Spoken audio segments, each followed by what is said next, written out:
मित्रांनो, मकर संक्रांत आणि एकादशी यावर्षी एकाच दिवशी आलेल्या आहेत.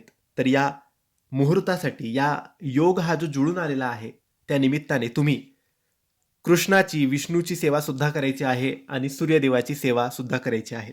यासाठीच आजच्या या व्हिडिओमध्ये आम्ही तुम्हाला एक मंत्र सांगणार आहे. याचा जप तुम्ही कमीत कमी 21 वेळेस आणि जास्तीत जास्त 1 माळ करायचा आहे.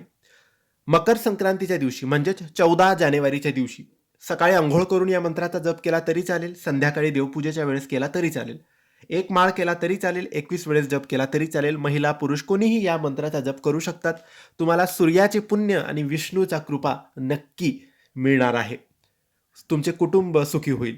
पतीचे, मुलाबाळांचे भाग्य बदलेल, त्यांची प्रगती होईल. त्यांना सुरक्षा कवच त्यांच्या अवतीभोवती निर्माण होईल. तर हा मंत्र तुम्ही नक्की जप करायचा आहे. खास करून महिलांनी केला तर लाभ त्यांच्या घराला, त्यांच्या पतीला, त्यांच्या मुलाबाळांना होणार आहे. आता हा मंत्र कोणता आहे? तर हा मंत्र काही असा आहे. ओम नमो भगवते वासुदेवाय सूर्याय नमः. ओम नमो भगवते वासुदेवाय सूर्याय नमः. या मंत्राचा जप तुम्ही नक्की 21 वेळेस मकर संक्रांतीच्या दिवशी, ज्या दिवशी एकादशी सुद्धा आहे, त्या दिवशी नक्की करा. धन्यवाद.